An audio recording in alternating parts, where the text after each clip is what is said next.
क्या वो मारता वो करना ही है क्या है? इंक सर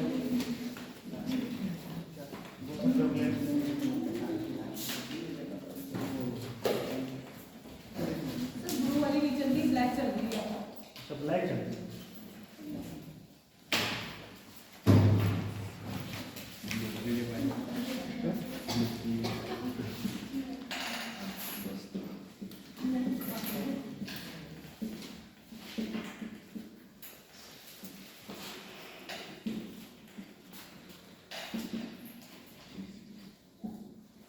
थोड़ा इसमें ही डालिए।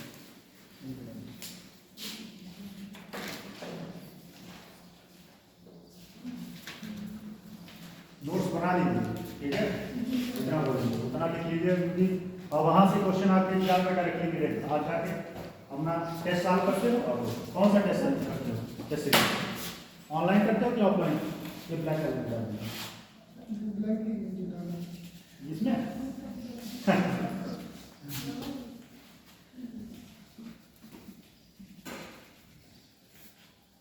ठीक चलिए। तो टेस्ट जो है टेस्ट करते हैं नहीं आप ऑफलाइन या ऑनलाइन? ऑनलाइन। कौन से टेस्ट? सर टेस्ट रहेगी। कहाँ से करते हो, मतलब कौन से प्लेटफॉर्म से? क्या? कौन से प्लेटफॉर्म से? सर टेस्ट रहेगी। पासबुक ही करता है, पासबुक है। एसएससी का हाँ सॉरी, टेक्स्ट बुक पे आप करो, वहाँ से परचेज कर लो, वहाँ से टेस्ट करो, ठीक है। वहाँ से क्या है कि आपको जो है कम पैसे में मिल जाता, बहुत सारे टेस्ट करते हैं, बहुत सारे।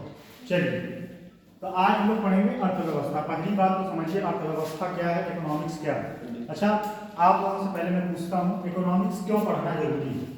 क्यों जरूरी है? सर क्यों? सर हमारे अपने देश के बारे में जान सके, इकोनॉमिक के बारे में। देश इकोनॉमिक्स का क्या इम्पोर्टेंस है? देश को चला सकता है। क्या चला सकता है? देश को क्या चला सकता है? अच्छा, आपने जीवन से बताइए, सिंपल सा एग्जाम्पल। अगर आपको इकोनॉमिक्स के बारे में, अर्थव्यवस्था के बारे में ज्ञान है और आप लोगों को नॉलेज है, तो आप क्या कर सकते हो? मैनेजमेंट सिस्टम अच्छा होगा, आपको पैसे जितना इनकम होगा उसके अकॉर्डिंग आप पैसे को खर्च करेंगे। कितने पैसे को कहाँ कहाँ खर्च करना है। फॉर एग्जाम्पल चीजें समझिए, देखिए रटने का प्रयास मत करना, मैं रटाऊंगा भी नहीं, ठीक है? चीजें समझ विकसित होगा तो आप जो है किताबें तो बहुत सारी हैं, किताब तो आप कहीं से पढ़ लोगे। मेन चीज होता है कॉन्सेप्ट और समझ। अगर आपका समझ विकसित हो जाएगा तो ज़्यादा, मेरे समझ से तो समझ ज़्यादा इंपॉर्टेंट करता है। तो मान लीजिए फॉर एग्जाम्पल आपको 5,000 रुपये पर मंथ मिलते हैं, ठीक है? अब 5,000 मिलते हैं, मान लीजिए आपने रेंट पे आप रूम लिए हो, तो उस 5,000 रुपये में आप सब व्यवस्था बनाते हो। 2,000 रुपये हमें रेंट का देना है, 1,000 सब्जी का देना है, 500 रुपये फॉर्म का भरना है, 1,000 रुपये क्या करना है, बुक पे खर्च करना है। ये सब क्या है? ये मैनेजमेंट है, यही इकोनॉमिक्स। और कुछ बहुत रॉकेट साइंस नहीं होता, यही इकोनॉमिक्स। इसमें धन का प्रबंधन, किसका? पैसे का प्रबंधन किया जाता है। पैसे को किस तरीके से कहाँ कहाँ खर्च करना है, पैसे को किस तरीके से कहाँ कहाँ खर्च करना है। और एक बात ध्यान दीजिए, ये बात समझ में आया? अर्थव्यवस्था क्यों इंपॉर्टेंट है, क्यों पढ़ना चाहिए इकोनॉमिक्स? धन का प्रबंधन किस तरीके से, और इसमें दोनों चीज कंसिडर होता है, आय और व्यय। आय और व्यय, जैसे समझिएगा इनकम, मान लीजिए आपके पापा ने आपको पैसा दिया तो क्या हुआ? आय हुआ कि व्यय हुआ? इनकम हुआ कि एक्सपेंडिचर हुआ? क्या हुआ? हमारा तो सर इनकम हुआ। इनकम। सिंपल सी बात है, अगर आपके पिताजी ने आपको 5,000 रुपये दिया तो इनकम दो तरीके से होता है। तो अगर आप जॉब करते हो तो जॉब नहीं कर रहे हो तो घर वाले पैसा दे रहे हैं, तो 5,000 रुपये जो आया वो आपका इनकम हुआ। और जब आप उसको खर्च करते हैं वो क्या होता है? व्यय होता है। या आप पैसे को कहाँ कहाँ किस तरीके से खर्च कर रहे हो, किस किस मद में कितना कितना खर्च कर रहे हो। आपको बजट के बारे में बता देंगे।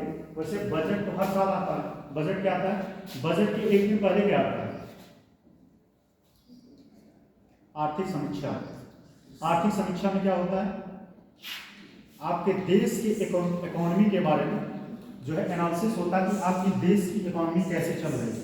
प्रोग्रेस कर रही है या निगेटिव है, उसके बारे में पूरा बताया जाता है। उसके बाद उसके लिए बजट तैयार किया जाता है। किसके लिए? किस मद पे कितना कितना पैसा जो है खर्च किया जा रहा है और कितना जरूरी है, कहाँ कहाँ कितने पैसे की जरूरत है, उसके अकॉर्डिंग वह बजट बनता है।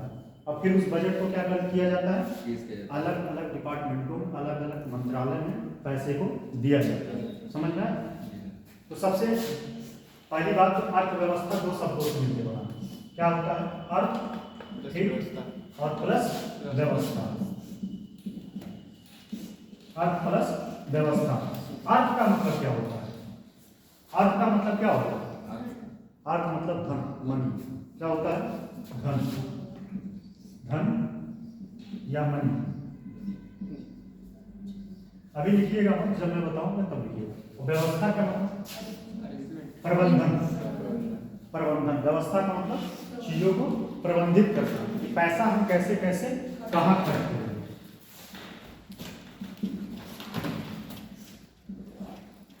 अर्थव्यवस्था किन दो शब्दों से मिलकर बना है? अर्थ प्लस व्यवस्था। मतलब पैसे का प्रबंधन करना, पैसे जो आ रहे हैं उस पैसे को कहाँ कहाँ किस किस मद में खर्च करना। ठीक है, इतनी बात समझ में आएगी नहीं? अच्छा, इकोनॉमिक्स का अर्थव्यवस्था का सबसे पहले कॉन्सेप्ट कौन दिया था? एडम स्मिथ को जानते हैं? एडम स्मिथ जगत के हाँ, उसने एक थ्योरी दिया था। कौन सा दिया था? कौन सा दिया था? 1776 में उसने एक कॉन्सेप्ट दिया था। कौन सा कॉन्सेप्ट दिया था?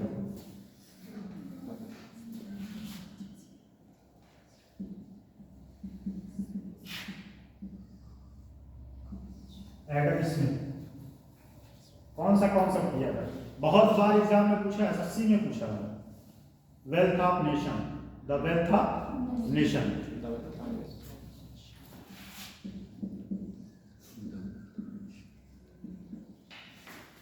Wealth of nation. ठीक, उसने कॉन्सेप्ट दिया था। कब दिया था? 1776 में। किसके बारे में? अर्थव्यवस्था के बारे में। बात समझ में आएगी? ठीक है, अब एक एक करके इसको देखेंगे क्या क्या इसमें कौन कौन से सेक्टर आते हैं। प्राइवेट अर्थव्यवस्था के कितने सेक्टर होते हैं? और आज हम दो सेक्टर और पढ़ाएंगे आप लोगों। जानते हैं दो सेक्टर हैं? अभी तक तो तीन पढ़े, एक होता है चौथा और पांचवा। शायद पहली बार जाने, कितने लोग पहली बार जाने? चौथा पांचवा सेक्टर आज बताइए। सुना है तो पता नहीं। सुना है, आज बताएंगे इसके बारे में। चौथा और पांचवा सेक्टर क्या होता है। ठीक है, और अर्थव्यवस्था को दो वर्गों में डिवाइड किया गया। इसका एक होता है माइक्रो, एक होता है माइक्रो। स्पेलिंग में बहुत ध्यान दीजिएगा, इसको बार बार इरेज करना सबसे कम। वहाँ हम लोग डिस्ट्रिक्ट में पढ़ाते हैं तो फिर ध्यान काम से पड़ेगा।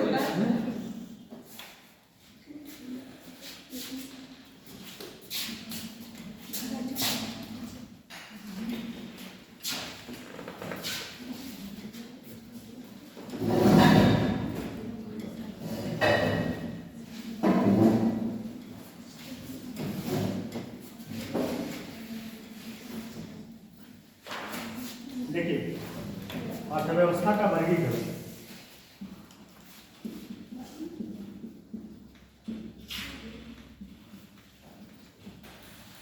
एक होता है माइक्रो। क्या होता है? माइक्रो। ठीक, एक होता है माइक्रो। दोनों में बस स्पेलिंग ए का फर्क है। दोनों में स्पेलिंग ए का फर्क है, ध्यान दें। इसको बोलते हैं माइक्रो इकोनॉमिक्स। माइक्रो दोनों में। इसमें क्या होता है? सूक्ष्म होता है। माइक्रो मतलब जानते हैं? सूक्ष्मदर्शी। आप लोग जान रहे हैं? सूक्ष्मदर्शी मतलब सूक्ष्म। सूक्ष्मदर्शी से याद रखना, सूक्ष्म। क्या? सूक्ष्म। ठीक, और इसमें बृहद। क्या होता है? बृहद। अब बताइएगा, ध्यान दीजिएगा, इसमें किसके बारे में जो है पढ़ा जाएगा और उसमें किसके क्या होगा, किसके बारे में। यहाँ पे किसके बारे में आकलन किया जाएगा, वहाँ पे किसके बारे में आकलन किया जाएगा। वहाँ पे होलिस्टिक लेवल पे होगा और यहाँ सूक्ष्म लेवल पे होगा। जैसे व्यक्ति का इनकम क्या है? व्यक्ति का इनकम। इसमें व्यक्ति का व्यक्ति का इनकम। ठीक, कोई उत्पादक है, कोई उद्योग है, ठीक है, उससे जो प्रोडक्ट बनाता है उसका इनकम। उद्योग, उद्योग यहाँ पे क्या होगा, यहाँ पे ध्यान दीजिएगा, यहाँ पे क्या होगा, राजकोषी, जान रहे हैं राजकोषी।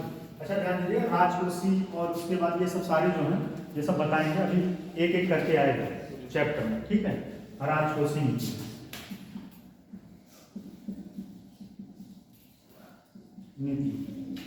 ठीक, उसके बाद राष्ट्रीय, ठीक, ये सब सारी चीजें इसमें आता है। बृहद में और माइक्रो में क्या आएगा, उद्योग से उत्पादन जो होता है, ठीक है, सूक्ष्म लेवल पर, और वो व्यापक लेवल पे है, कितना होलिस्टिक पे है, और ये 60 में, ठीक। थोड़ा बहुत इसके बारे में लिखिए, उसके बाद और जो आएगा तो बता दें।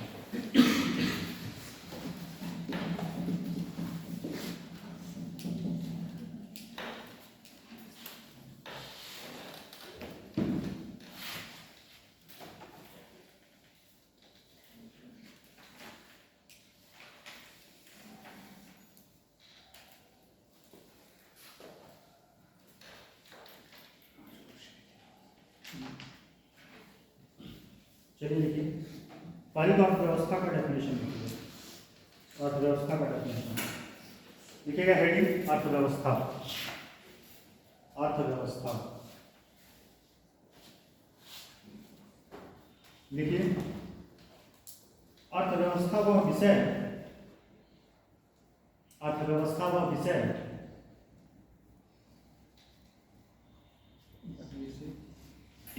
जिसके तहत यह अध्ययन किया जाता है कि, जिसके तहत यह अध्ययन किया जाता है कि व्यक्ति, समाज, व्यक्ति, समाज और सरकार किस प्रकार अपने सीमित संसाधनों, ज्यादा तेज तो नहीं बोल रहे हैं, सीमित संसाधनों के द्वारा अपनी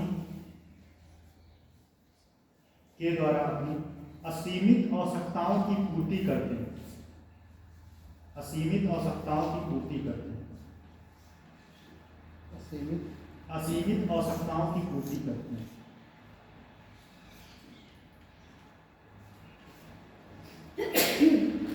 इस प्रकार अर्थव्यवस्था एक व्यापक विषय है, अर्थव्यवस्था एक व्यापक विषय है। इस प्रकार अर्थव्यवस्था एक व्यापक विषय है जो उत्पादन मतलब प्रोडक्शन, उपभोग,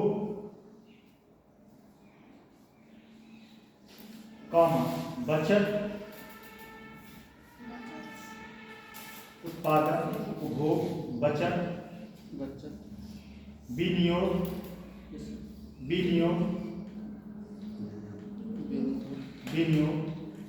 मुद्रास्फीति,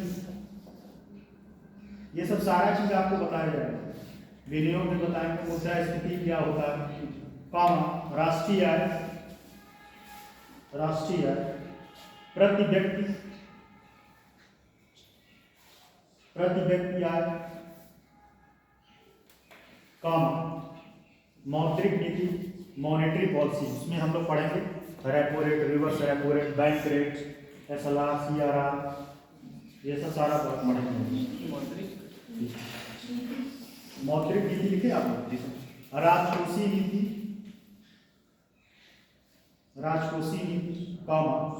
रोजगार के अवसर,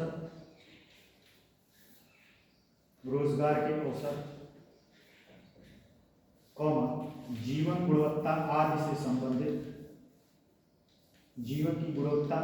संबंधित, विषयों का अध्ययन किया जाता है। कुछ बात समझ में आया, क्या क्या अध्ययन किया जाता है? राष्ट्रीय इनकम, मुद्रास्फीति और विनियोग, उद्योग, ये सारा चीज जो है अर्थव्यवस्था में क्या दिया जाता है, अध्ययन किया जाता है। ठीक है, फिर आगे से लिखिएगा, अर्थव्यवस्था मानव की आर्थिक गतिविधियों का, अभी जो एग्जाम्पल हम आपको बता के समझाए हैं कि आपके परिवार वाले अगर 5,000 रुपये रखते हैं, अर्थव्यवस्था मानव की आर्थिक गतिविधियों का अध्ययन करता है, अध्ययन करता है, अर्थात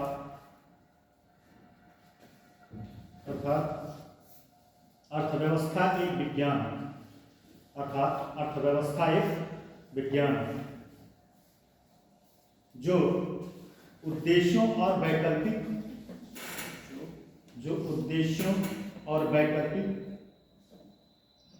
उपयोग वाले उद्देश्यों और वैकल्पिक ऑप्शनल, वैकल्पिक क्या हो गया, वैकल्पिक उपयोग वाले सीमित संसाधनों से संबंधित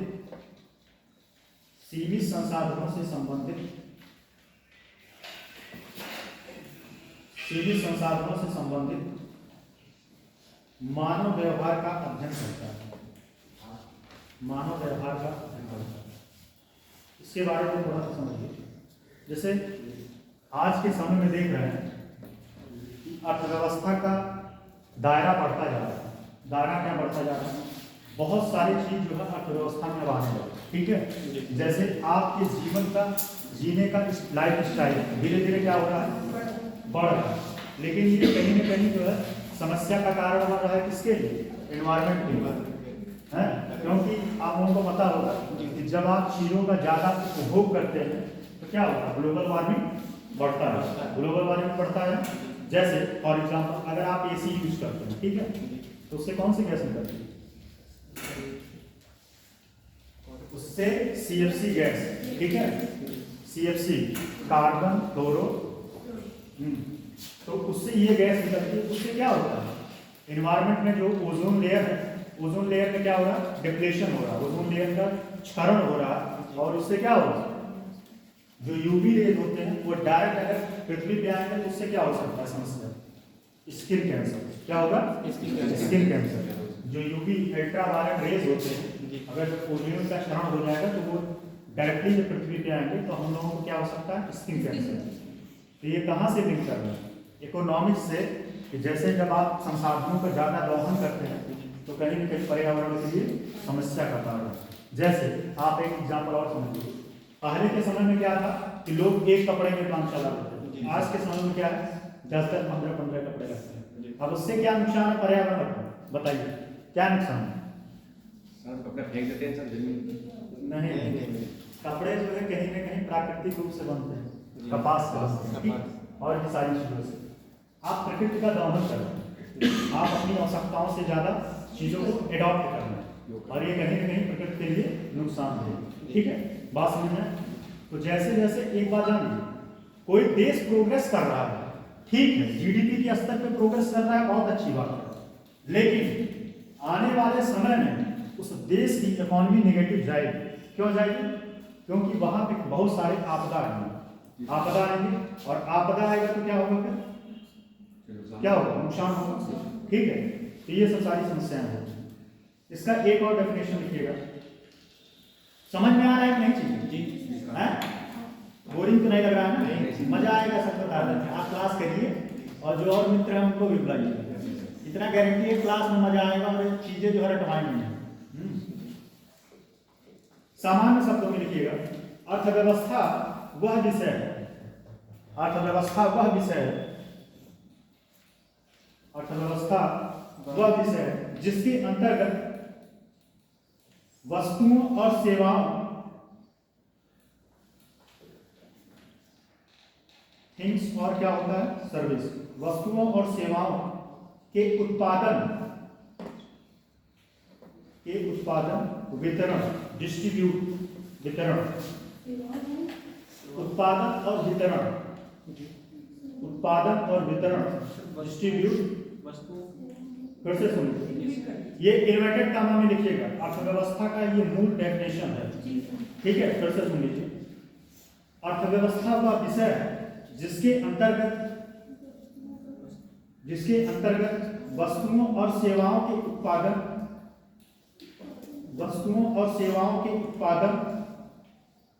वितरण एवं उपभोग की प्रक्रिया का अध्ययन किया जाता है। जैसे अभी मैंने बताया, क्या बताया, जो आप जो है उपभोग कर रहे हैं, जैसे एसी यूज कर रहे हैं, ठीक है, ये सब सारी चीजें आवश्यकता से ज्यादा आप लोग यूज कर रहे हैं। वैसे यहाँ के लोगों को एसी नहीं लगाना चाहिए, ये प्रकृति के लिए आप लोग नुकसानदेह कर रहे हैं, क्योंकि ऑलरेडी यहाँ पे बहुत सारे जो है पेड़ पौधे हैं, तो आप लोग बिना एसी लगाए काम चला सकते हैं। फिर आगे लिखिएगा, वितरण उपभोग की प्रक्रिया का अध्ययन किया जाता है। इन्वर्टेड कामा में लिखिएगा, प्रसिद्ध अर्थशास्त्री इकोनॉमिस्ट बोलते हैं उनको, अर्थशास्त्री एडम स्मिथ ने 1776 एडम स्मिथ 1776 में प्रसिद्ध अर्थशास्त्री एडम स्मिथ ने 1776 में प्रकाशित अपनी पुस्तक, ये पुस्तक इतना इंपॉर्टेंट है कि बहुत एग्जामों में पूछा गया है। अपनी पुस्तक द वेल्थ ऑफ नेशन, इसको अंडरलाइन करिएगा, द वेल्थ ऑफ नेशन, इसको अंडरलाइन करना होगा, द वेल्थ ऑफ नेशन में अर्थव्यवस्था को धन का विज्ञान, क्या कहा था, धन का विज्ञान। कौन कहा था, ये किसका स्टेटमेंट था, एडम स्मिथ,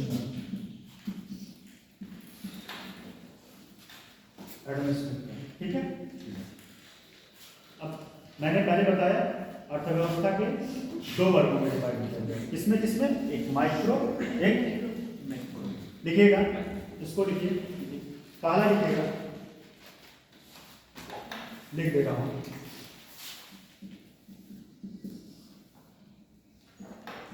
एक व्यष्टि है, लिखिएगा,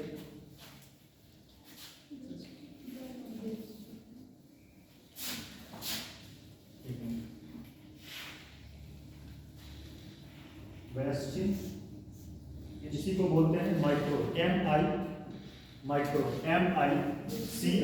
माइक्रो इकोनॉमिक्स, माइक्रो इकोनॉमी या इकोनॉमिक्स, माइक्रो इकोनॉमी, स्पेलिंग बोल दें इकोनॉमी का, लिख लेंगे, ठीक है, एरो लगा के लिख लीजिएगा, सूक्ष्म,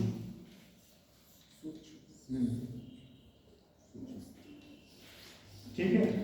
इसके एग्जाम्पल लिख लीजिए, एग्जाम्पल ही आपने एग्जाम में पूछता है, क्या क्या इसमें अध्ययन किया, ठीक है। लिखिएगा, अर्थव्यवस्था की सूक्ष्म जानकारी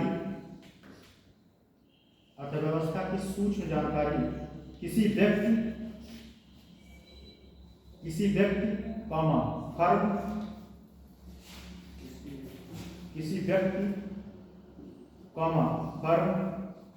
फर्म मतलब वही उद्योग, इंडस्ट्री, फर्म कॉमा घरेलू कार्य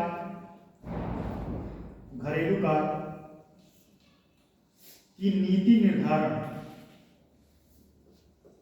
निर्धारण तथा उत्पादन और उपभोग मूल्यों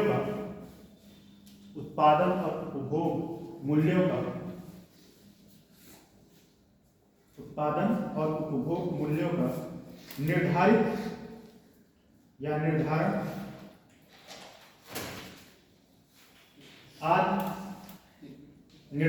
आदि किया जाता है,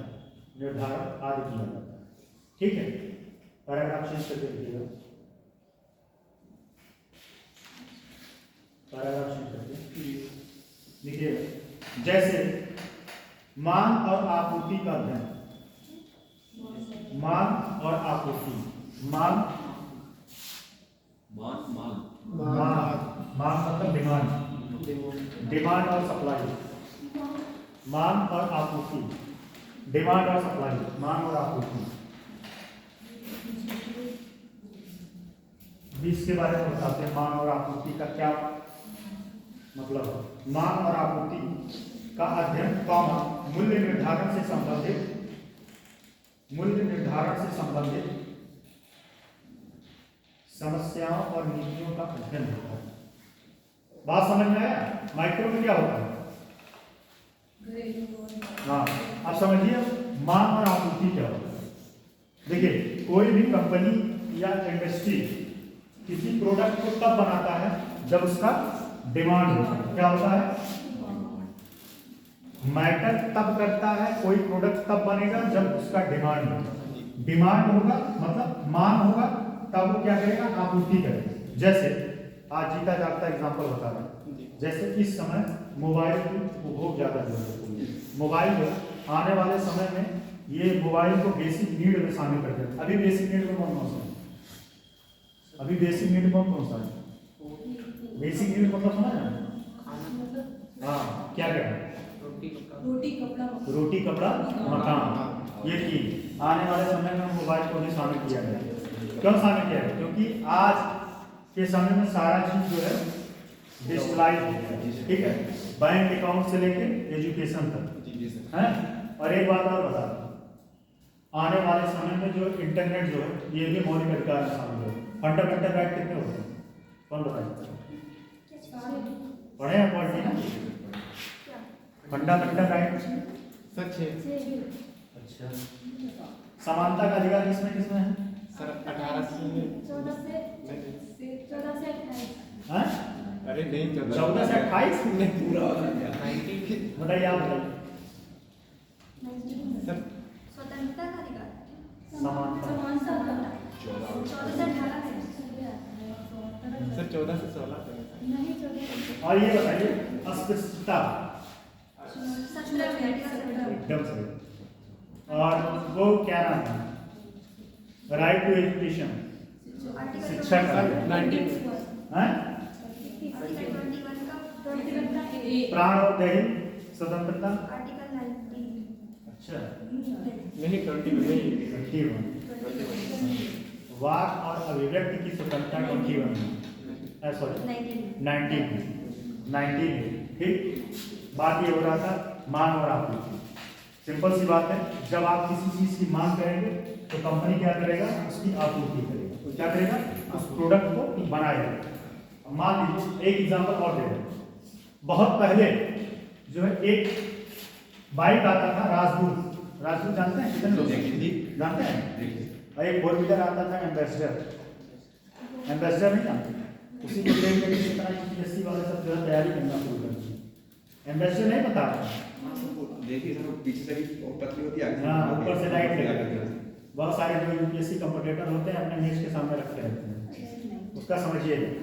एम्बेसडर का एक समय काफी डिमांड था और एम्बेसडर का डिमांड कम हो गया। धीरे धीरे उस कंपनी को बंद करना पड़ा और कंपनी क्या हुआ? बंद हो गई। सेम कहानी यही राजदूत में। राजदूत भी जो है पहले बहुत राजदूत, जैसे पहले लोगों की जब शादी होती थी तो ही 3 बाइक मांगते थे, या तो सुजुकी या तो राजदूत या तो बुलेट, 3, ठीक है, जब शादी होता है। धीरे धीरे राजदूत का भी क्रेज डाउन हो गया। अब क्या पल्सर हो गया, अपाची हो गया, ये सब आ गया। तो ये मैटर करता है किससे? मांग। जब आप जिस चीज की मांग करेंगे तब क्या होगा? आपूर्ति होगा। रटा तो नहीं रहना चीजों को, समझ में आ रहा है ना? ठीक है, आगे आगे पे देखिए समष्टि।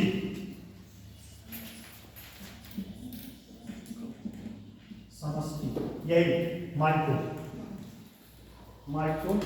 इकोनॉमिक्स। इसमें क्या होता है? इसमें किस चीज का थोड़ा स्पीड हाथ को तेज चलाइए, लिखने में दिक्कत तो नहीं हो रहा? ठंड लग रही है से हाथ ठंड हो रही। चलिए देखिए इसमें किस चीज का अध्ययन किया है? देखिए समष्टि अर्थव्यवस्था को बृहद बृहद, समष्टि अर्थव्यवस्था को बृहद, बृहद मतलब बड़ा, बृहद बृहद अर्थव्यवस्था भी कहा जाता है, अर्थव्यवस्था भी कहा जाता है। इसके अंतर्गत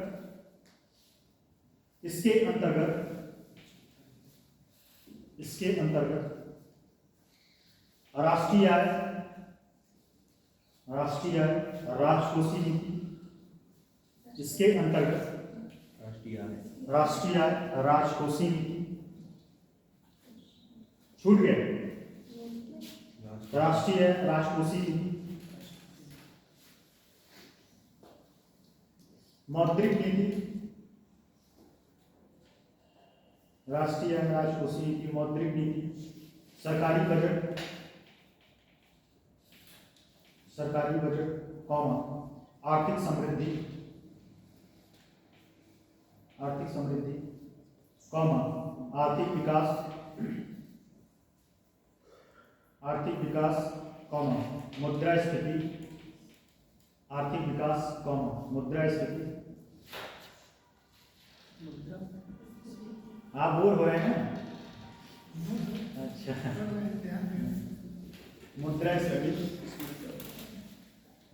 गरीबी बेरोजगारी,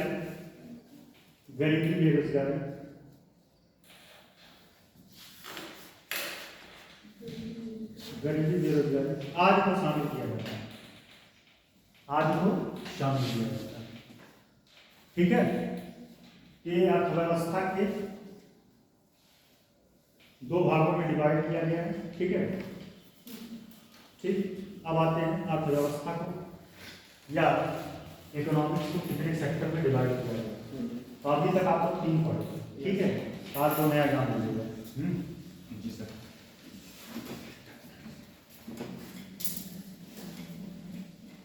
भाई ये रेस करना है।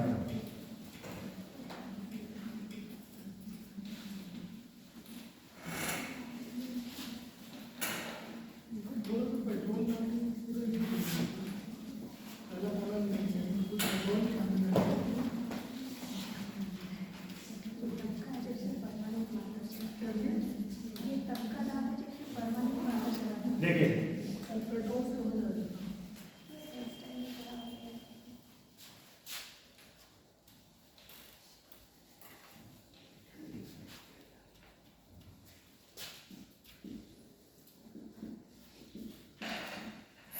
अर्थव्यवस्था के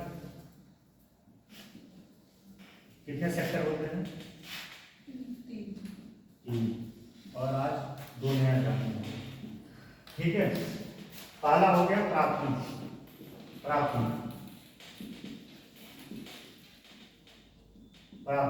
ठीक है। अभी एक करके समझेंगे। प्राथमिक में कौन शामिल होता है, द्वितीय में कौन शामिल होता है और तृतीय। फिर आता है सेकेंडरी, द्वितीय, फिर आता है तृतीय,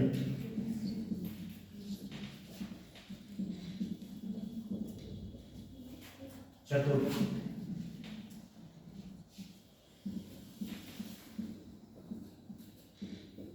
और उसके बाद आता पंचम।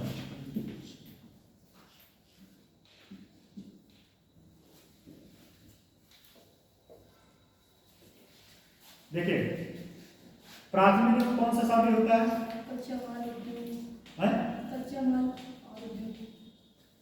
प्राथमिक कच्चा माल उद्योग शामिल होता है। और प्राथमिक सेक्टर में क्या आता है?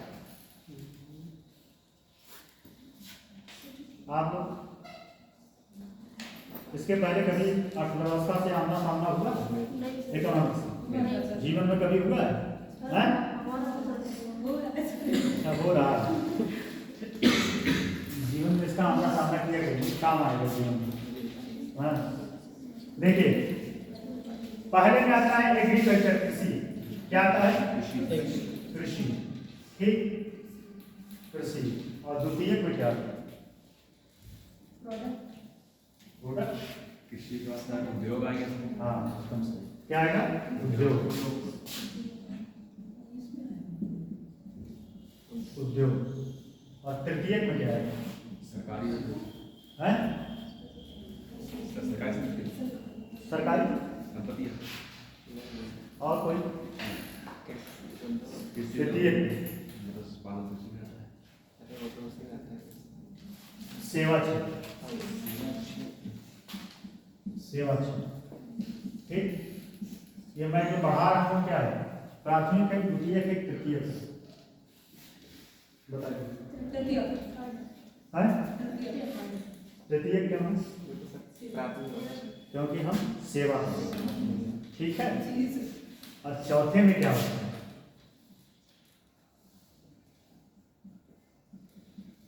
विज्ञान और ज्ञान। ठीक, विज्ञान और ज्ञान या खोज। ठीक, और पश्चिमी में क्या आता है? ध्यान दीजिए, पश्चिमी में प्रबंधन आता है। क्या आता है? प्रबंधन। और इसको बोलते हैं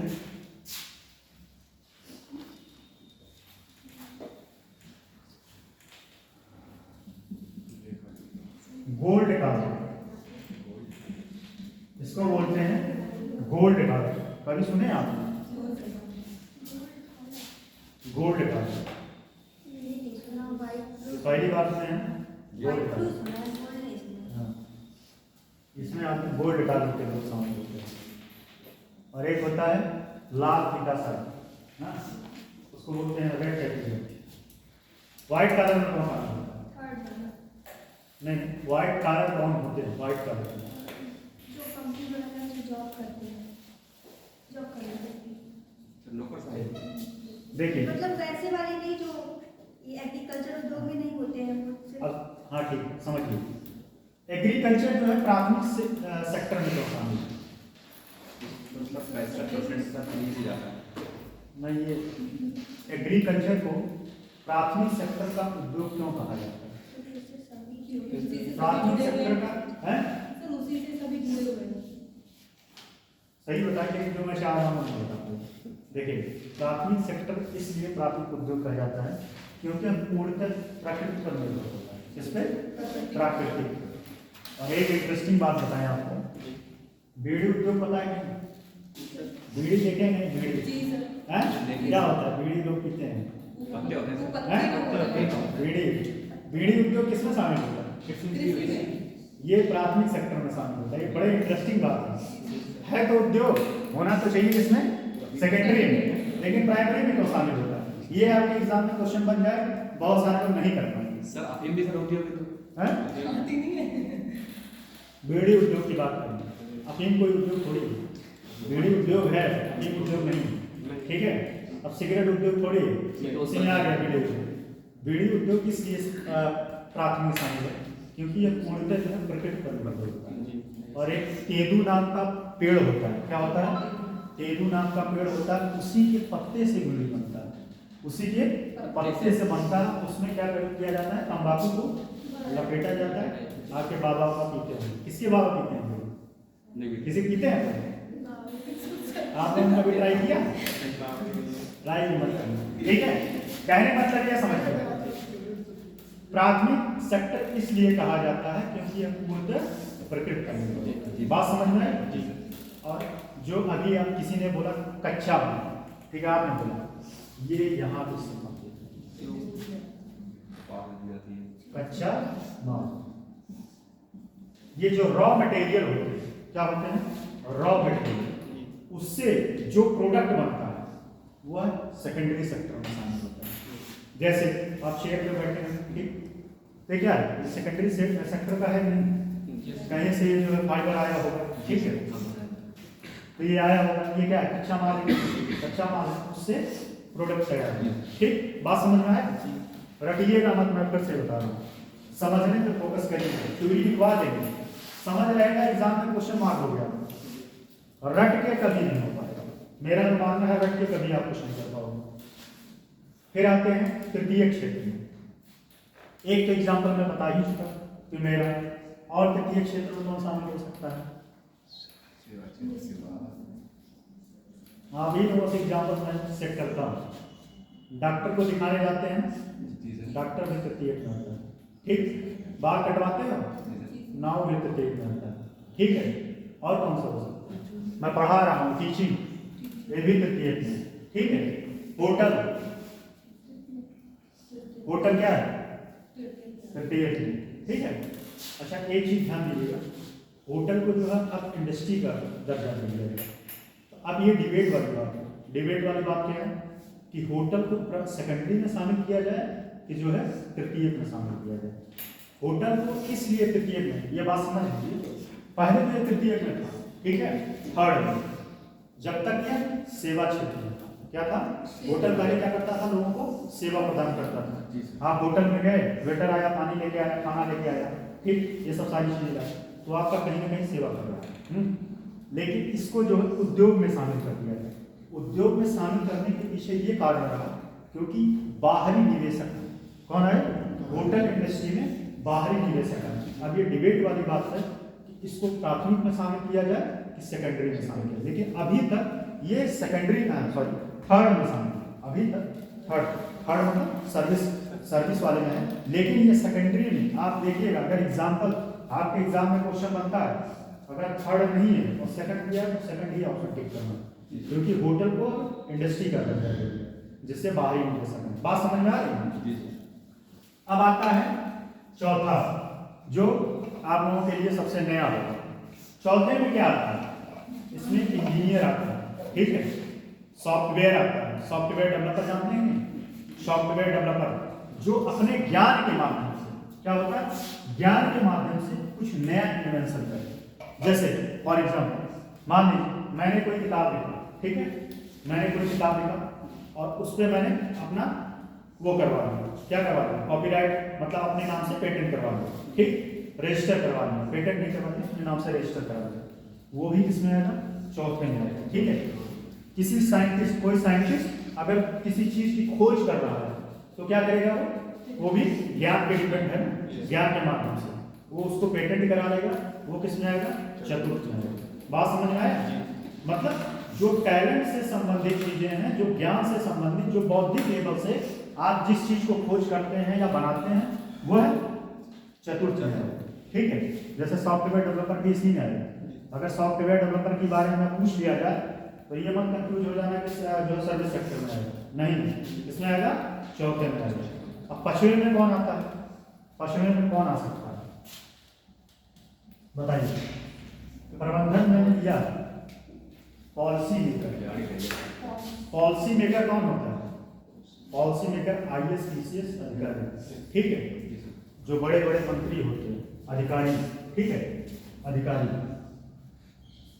ये क्या होते हैं? ये पॉलिसी मेकर होते हैं। और ये पॉलिसी मेकर मतलब ये प्रबंधन का काम करते हैं, और इसको बोलते हैं गोल्ड कार्ड। क्या बोलते हैं? Gold card. इतनी बात समझ में आई थी? अब लिख लेंगे, लिखिए, लिखिए। अर्थव्यवस्था के क्षेत्र,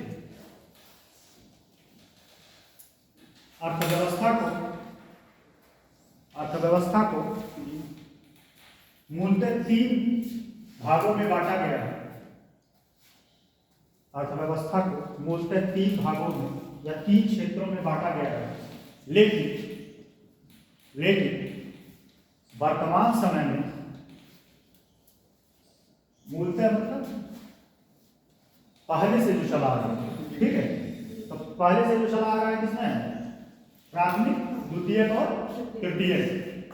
लेकिन वर्तमान में अर्थव्यवस्था के क्षेत्र को 5 भागों में विभाजित किया गया। लेकिन वर्तमान में अर्थव्यवस्था के क्षेत्र को 5 भागों में विभाजित किया गया। पहला है प्राथमिक क्षेत्र, लिखिए प्राथमिक क्षेत्र। इसमें हेडिंग लिखिएगा प्राथमिक क्षेत्र। इसमें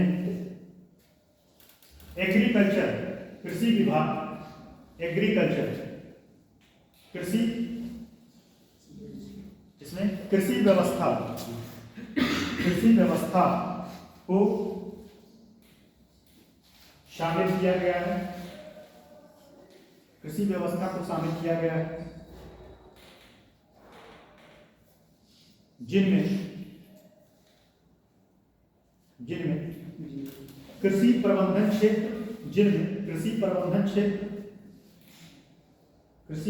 क्षेत्र, कॉमा वानिकी,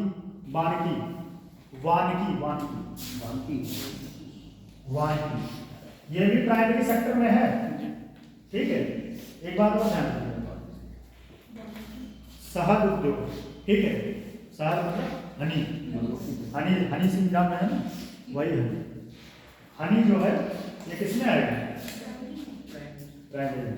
ठीक है, लिखिएगा कृषि एवं समृद्ध क्षेत्र, दूसरा वानिकी, तीसरा इसी में लिखिएगा, अलग नहीं है, कॉमा कर सकते। ठीक है, वानिकी कॉमा मत्स्य पालन मतलब फिशिंग, मत्स्य पालन,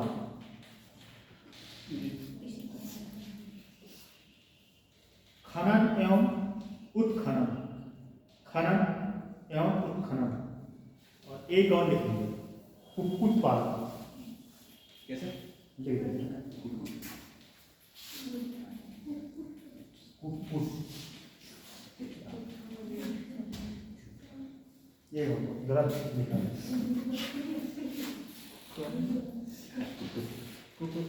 ऑप्शन कुक्कुट पालन। ये क्या होता है? अभी इसीलिए तो मैं लिखा। मुर्गी का पालन। हाँ, कौन बोला? हैं? आप बोलिए, सही। कुक्कुट पालन में जो है मुर्गी पालन है, ये भी प्राथमिक क्षेत्र में दिया। ठीक है, अब दूसरा लिखिए, द्वितीय सेकेंडरी अर्थव्यवस्था का वह क्षेत्र जो प्राथमिक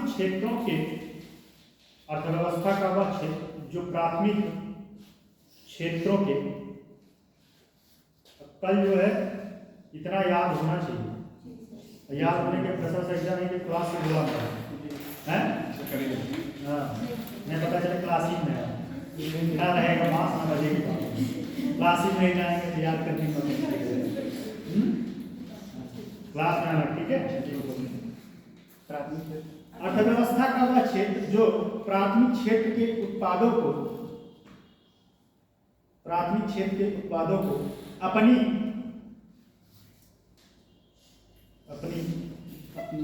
गतिविधियों में कच्चे माल की तरह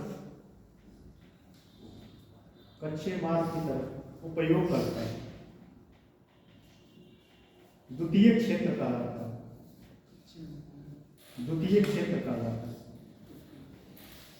इसे औद्योगिक क्षेत्र भी बोलते हैं,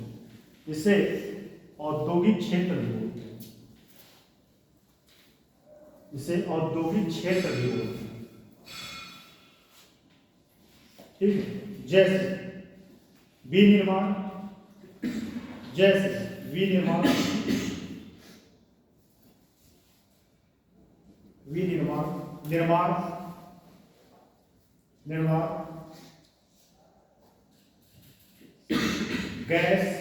जल,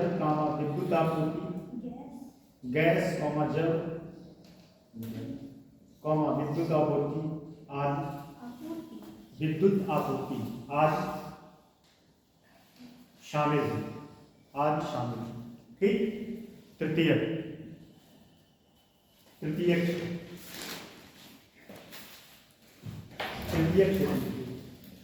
टर्शियरी सेक्टर, टर्शियरी स्पेलिंग लिखिए, TERIARY, टर्शियरी सेक्टर। इसमें सेवा क्षेत्र को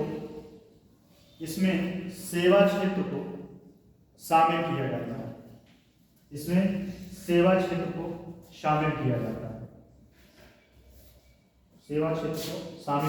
है, जैसे सर इसे वाइट कॉलर जॉब इसमें आता है। इसमें सेवन, हाँ लिखिए, जैसे होटल, होटल तथा रेस्टोरेंट या रेस्तरां,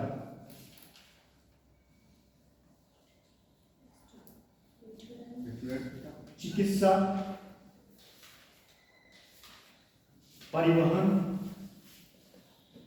चिकित्सा परिवहन, संचार,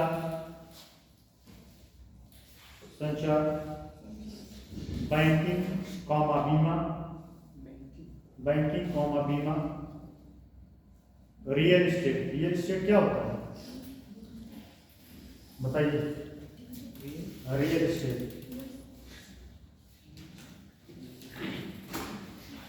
रियल एस्टेट नहीं पता? रियल एस्टेट में क्या करते हैं? जमीन को खरीदते हैं, बेचते हैं। क्या करते हैं? जमीन, जैसे प्रॉपर्टी डीलर को जानते हैं।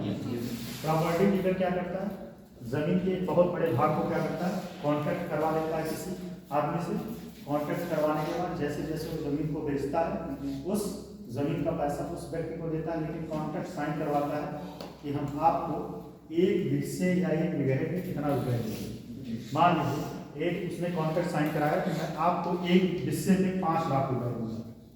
अब उस किसान को, जिसकी जमीन है, किसान या फिर कोई हो सकता है, अब उसको उस एक हिस्से से 5 लाख से मतलब, अब वो उस जमीन को 10 लाख में बेच ले, उससे नहीं मतलब।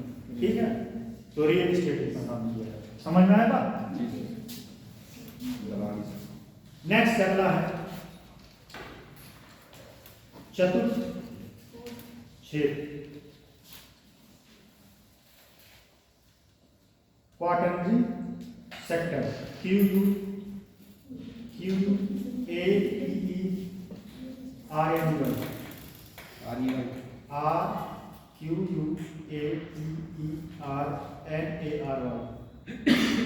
क्वाटरनरी सेक्टर लिखिए। चतुर्थ क्षेत्र तृतीय क्षेत्र का एक उन्नत रूप है। चतुर्थ क्षेत्र तृतीय क्षेत्र का एक उन्नत रूप है, मतलब जिसको बोलते हैं अपग्रेड। ठीक है, मतलब इसी के एक लेवल ऊपर का उन्नत रूप है, क्योंकि इसमें ज्ञान क्षेत्र से संबंधित सेवाएं शामिल की जाती हैं। सेवाएं शामिल की जाती हैं, जैसे ज्ञान तकनीक कौशल,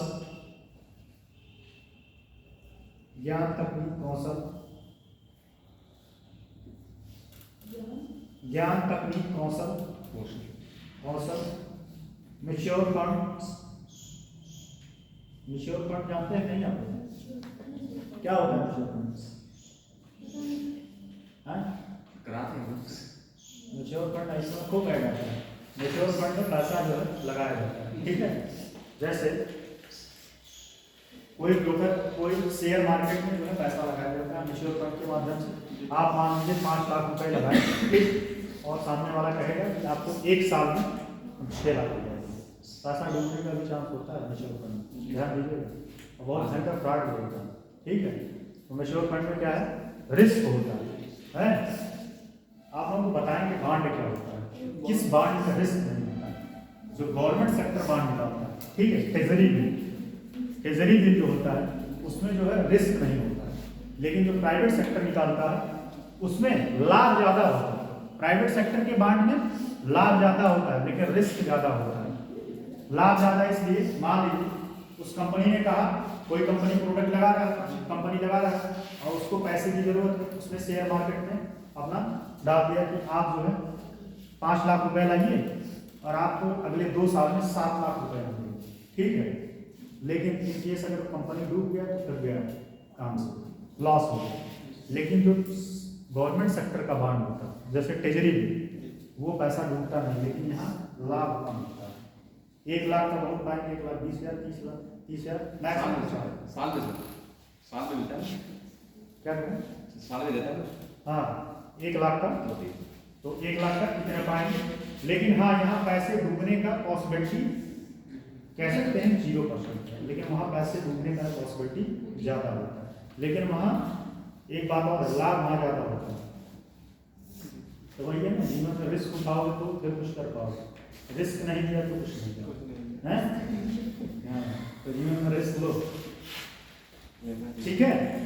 ज्ञान, तकनीक, कौशल, म्यूचुअल फंड, पोर्टफोलियो लिख रहे हैं।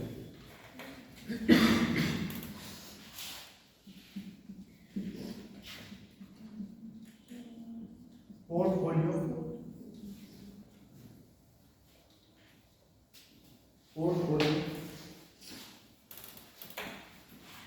कर प्रबंधन जानते हो क्या होता है? अब इसको बताएं, कर प्रबंधन कौन आता है? कर प्रबंधन सीए का नाम सुने हो नहीं? सीए हैं? और थोड़ा सा और चीज करके बताएं तो बात समझ जाएगी। पंडित चोपड़ा का नाम जानते हो? कौन है पंडित चोपड़ा का? कौन है? नहीं, मूवी नहीं देखते आप? मूवी नहीं देखते? पंडित चोपड़ा हीरोइन एक्ट्रेस है, उसके हस्बैंड राघव चड्ढा। राघव चड्ढा जो है क्या है, राज्यसभा से सांसद है, और वह जो है सीए भी था, चार्टर्ड अकाउंटेंट किया। ये कहानी बताने पीछे को कितना कारण था या आपको याद है? पंडित चोपड़ा के नाम से। तो उसमें सीए जो होता है चार्टर्ड अकाउंटेंट, वो कर प्रबंधन का काम भी करता है। जो कंपनी का पैसे को कैसे किस तरीके से मैनेज करना है वो काम सीए ही करता है, ठीक है। बात समझ में? जी सर। फिर अब अगला लिखिए, आज कार्य लिखे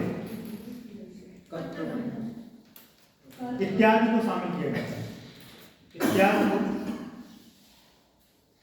इत्यादि को शामिल किया जाता है, ठीक है। नेक्स्ट पंचम, सर जो सीए बनता है वो एसएससी का वो देता है एग्जाम, चार्टर्ड अकाउंटेंट। एसएससी के थ्रू कहाँ चार्टर्ड अकाउंटेंट बनता है?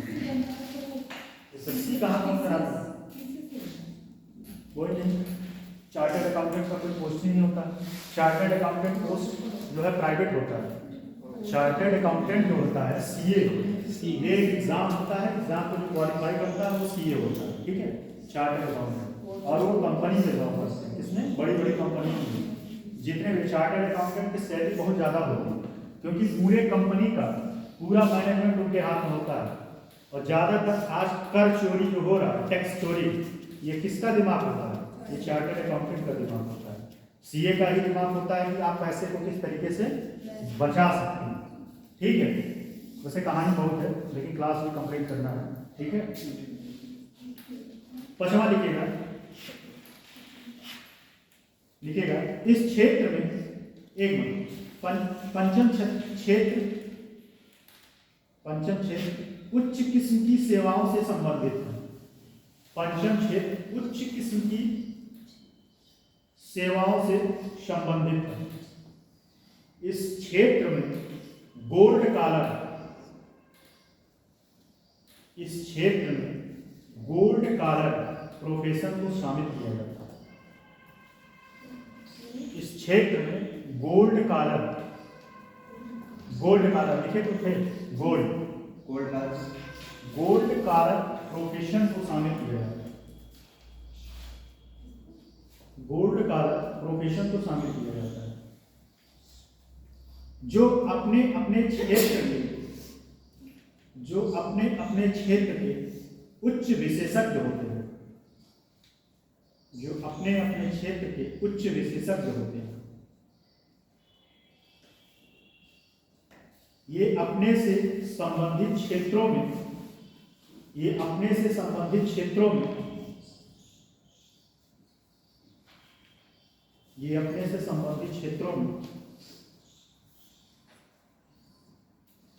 ठीक है।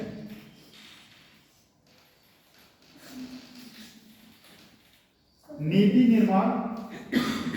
निर्माण ये अपने से संबंधित क्षेत्रों में नीति निर्माण में महत्वपूर्ण भूमिका निभाते हैं। एक बात और ध्यान दीजिए, जो कंपनी का सीईओ होता है, जैसे फॉर एग्जांपल सुंदर पिचई, ठीक है, सुंदर पिचई किसके सीईओ?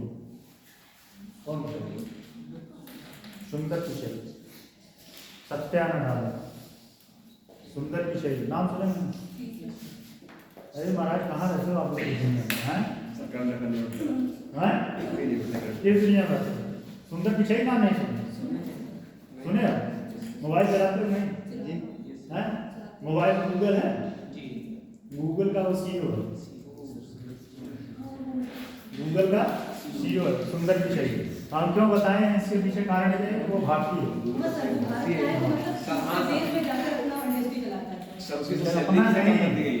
अपना इंडस्ट्री नहीं चलाता। अमेरिका का जो गूगल कंपनी है उसका सीईओ है। पहले उसने एज ए एम्प्लॉय काम किया, क्या किया था? एज ए एम्प्लॉय काम किया था। बाद में उसका प्रमोशन होते होते आज वो कंपनी का मेन सबसे ऊंचे पद पे बैठा हुआ है। और वह किसमें शामिल होगा? क्या होगा? गोल्ड का। क्यों शामिल होगा? नहीं, इसीलिए तो बता रहा हूं क्यों शामिल होगा।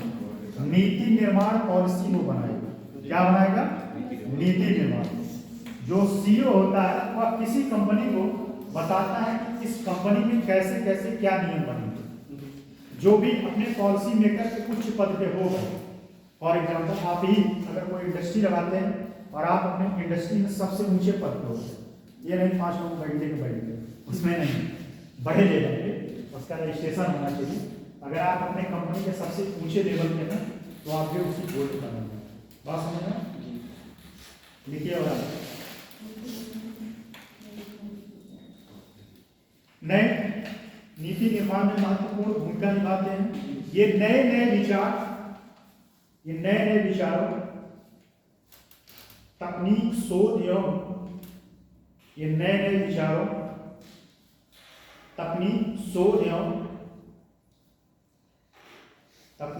एवं अनुसंधानों एवं भविष्य के लिए बेहतर संभावनाओं पर नए विचारों, तकनीकों, शोधन एवं अनुसंधानों एवं भविष्य के लिए बेहतर संभावनाओं पर कार्य करते हैं। इनमें मुख्यतः सरकारी अधिकारी कौन? वही मुख्य सचिव, आईएएस ऑफिसर, ठीक है। मुख्य सचिव क्या होता है? पॉलिसी मेकर होता है। आईएएस भी जो है पॉलिसी मेकर होता है। पॉलिसी मेकर क्या? आईएएस जो है सुझाव देता है, बताता है कि कौन सी योजनाएं कब बननी चाहिए, कौन सी है। छूट गया, लिखिए। नए विचारों, तकनीक, शोध, अनुसंधान भविष्य के लिए बेहतर संभावनाओं का कार्य करते हैं। इसमें मुख्यतः सरकारी कर्मचारी नहीं, कर्मचारी अधिकारी में बहुत फर्क है। कर्मचारी मतलब चपरासी दिया है और ग्रुप सी का दिया है, लेकिन अधिकारी में क्या होगा? आईएएस, ठीक है। सरकारी अधिकारी, ठीक, सरकारी अधिकारी कंपनी एवं व्यवसायों के उच्च प्रबंधन अधिकारी,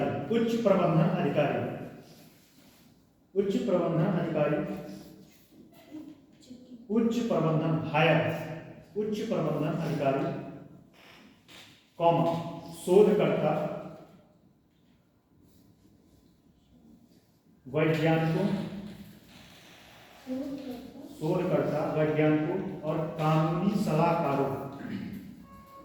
सलाहकारों इत्यादि को शामिल किया जाता है। ठीक है, तो ये आपका 5 सेक्टर समझ में आ गया।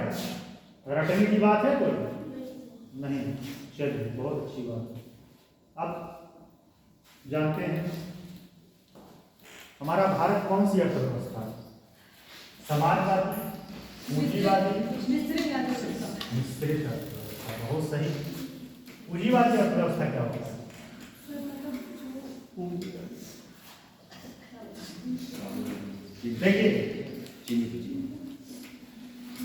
देखिए इस बात को निकालने में समझ लीजिए, क्योंकि ये एग्जाम में आपको पूछेगा, ठीक है, जो एग्जाम के पॉइंट ऑफ व्यू से इम्पोर्टेंट है। पूंजीवादी मतलब जिसमें स्वयं का स्वामित्व। देखिए बता रहा हूं, देखिए कितने भाग होते हैं? पहला हो गया पूंजीवादी, ठीक, अर्थव्यवस्था, ठीक है। दूसरा समाजवादी अर्थव्यवस्था, और इसी का एक चाचा है या पापा कह सकते हैं, इसी का एक पापा है साम्यवादी, ठीक है। बाद में साम्यवादी वैसे समाजवादी और साम्यवादी में बहुत थोड़ा सा अंतर है, बहुत माइनर। वही है तलवार के नोक पे चलने के बराबर है, थोड़ा डिफरेंस है तो पैर के बराबर।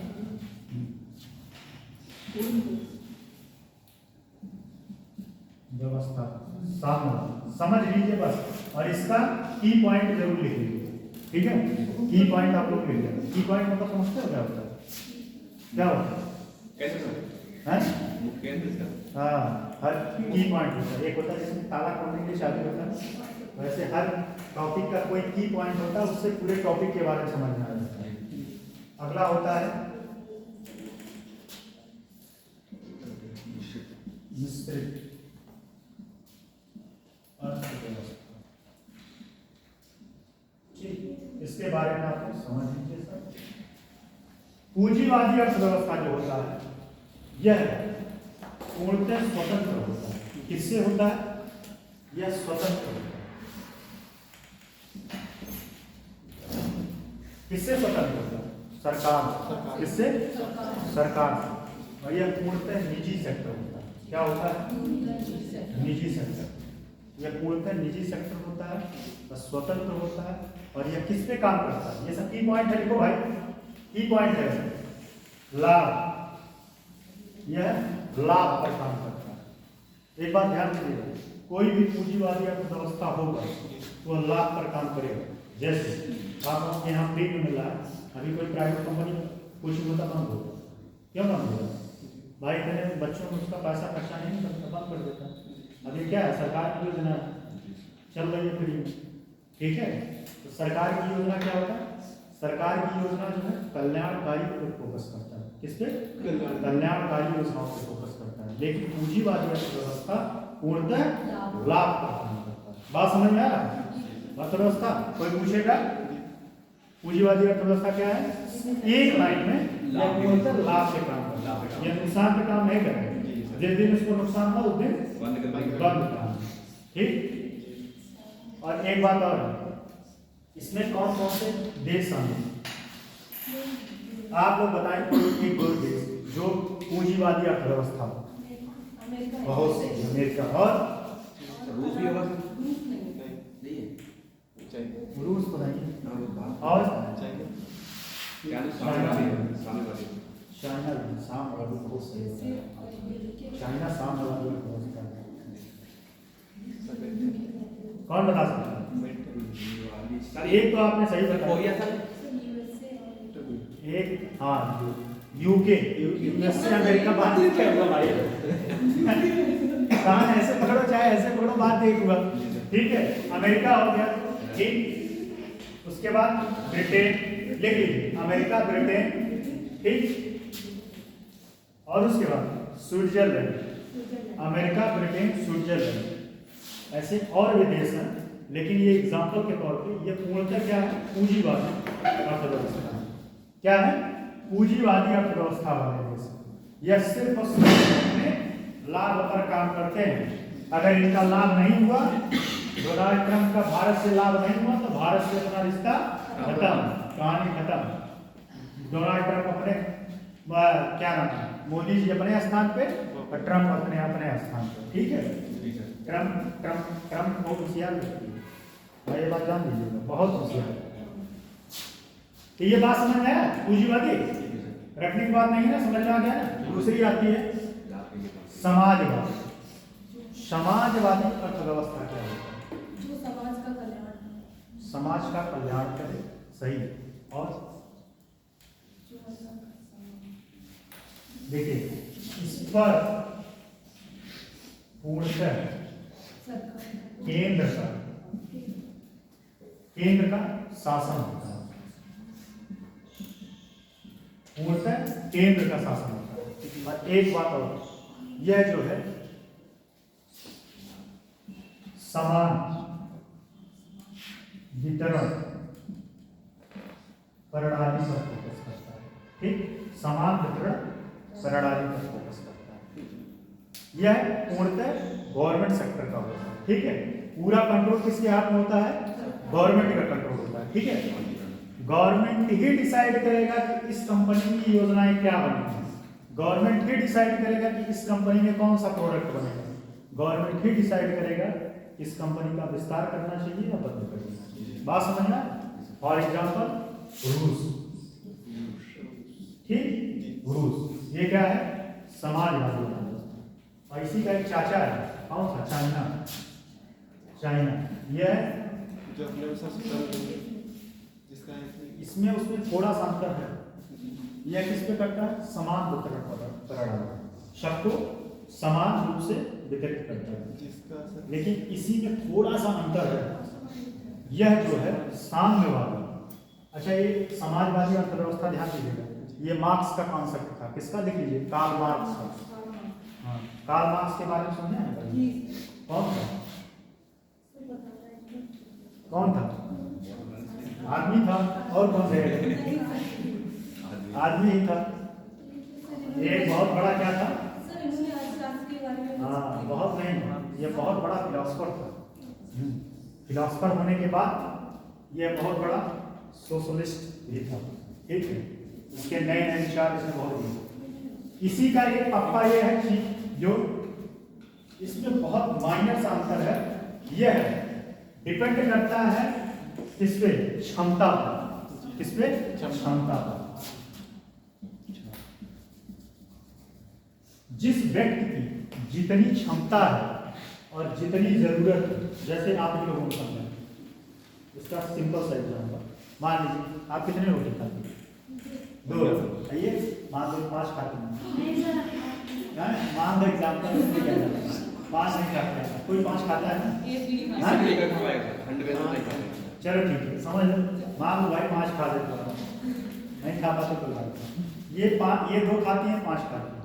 इनको जो है 2 रोटी की आवश्यकता है, इसलिए इनको 2 रोटी है, ठीक। और इनको 5 रोटी की आवश्यकता है, तो 5 रोटी। इनकी कैपेसिटी ज़्यादा खाने में, ठीक है, कैपेसिटी। समझिए बात को, इसलिए आसान तरीके से समझा रहे हैं, अभी थ्योरी लिखवा देंगे समझ में नहीं आएगी। इनकी कैपेसिटी, क्षमता 5 रोटी खाने की है, इसलिए 5 रोटी इनको मिल रहा है। इनकी कैपेसिटी 2 रोटी खाने की क्षमता है, इसलिए 2 रोटी। तो ये मैटर किस पे करता है? डिपेंड करता है। जिसकी जितनी क्षमता होगी उसका उतना इनकम होगा। और इसको फॉलो करने वाला कौन है? चाइना। कौन सा है? चाइना, चीन, ठीक। बात समझ में आया कि नहीं? अब आता है अपना भारत, प्यारा भारत। अपना भारत इसमें है। अच्छा, क्यों भारत इसमें है? ये समाजवादी है। सबकी से मदद करता है, सबकी से मदद करता है अपना काम करता है। देखिए, ये विस्तृत अर्थव्यवस्था जो होता है, ये 2 कॉन्सेप्ट पे काम करता है। पहला कल्याणकारी और प्लस लाभ, दोनों। सरकार जो है कल्याणकारी भी कार्य करता है। फॉर एग्जाम्पल, जीता जागता एग्जाम्पल आप लोग पढ़ लो, ये कल्याणकारी योजना है, सरकार को कोई लाभ मिल रहा है? कौन सा लाभ मिल रहा है? और नहीं तो नुकसान ही हो रहा है। कितने लोग एडमिशन लिए आ ही नहीं है, सोच लो। सरकार इतना पैसा खर्च कर रहा है इस योजना में, लाइट का, सारा चीज आप लोगों का पेमेंट देना, सारा खर्चा हो रहा है। तो सरकार किस पे फोकस कर रहा है? कल्याणकारी, ठीक है। गरीब अन्न कल्याण योजना का अन्न वाला योजना वो क्या है? कल्याणकारी है। उससे सरकार को कोई लाभ हो रहा? हाँ, वोट में लाभ अलग बात है, सरकार वोट मिल रहा है, शायद इसी बेसिस पे दोबारा सरकार वापसी किया है। जी सर, यही होता है। तो अप्रत्यक्ष रूप से तो उसका लाभ है, लेकिन डायरेक्टली देखा जाए तो नहीं लाभ, ठीक। इस वजह से सरकार जो है कल्याणकारी फोकस करता है, कल्याणकारी योजनाओं पे प्लस लाभ। अब लाभ सरकार जो है मिलकर प्राइवेट और गवर्नमेंट दोनों मिलकर कंपनी लगाते हैं या प्राइवेट सेक्टर लगाते हैं।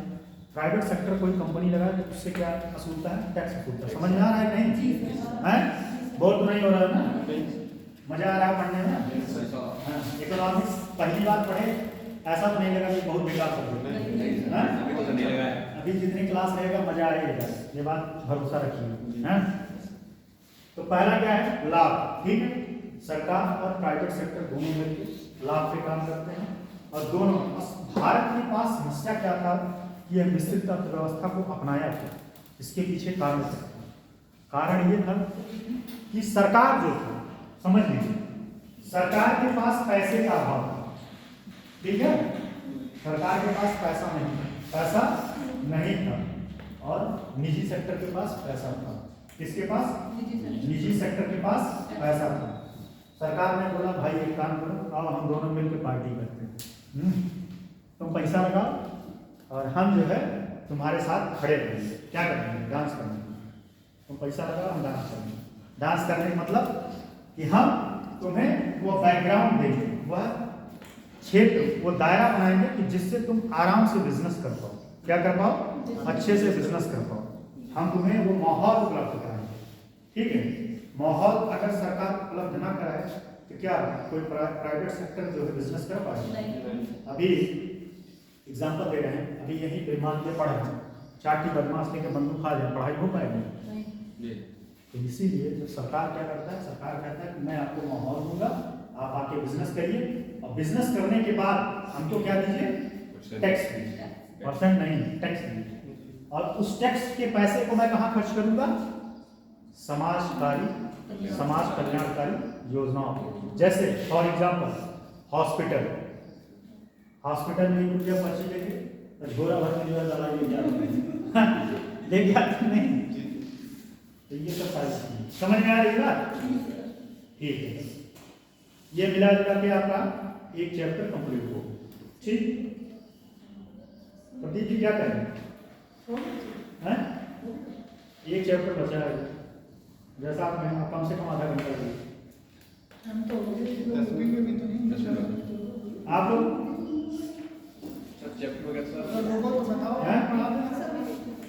आप लोग सामर्थ्य है, क्षमता है बैठने का? सर पूरा पढ़ भी नहीं पाएगा तो कल चलिए। अच्छा, कल थोड़ा सा सुन कर, और एक बात और, जितना पढ़ाए हैं उतना याद करके आइएगा, रिवीजन करके आइएगा, ठीक? नाम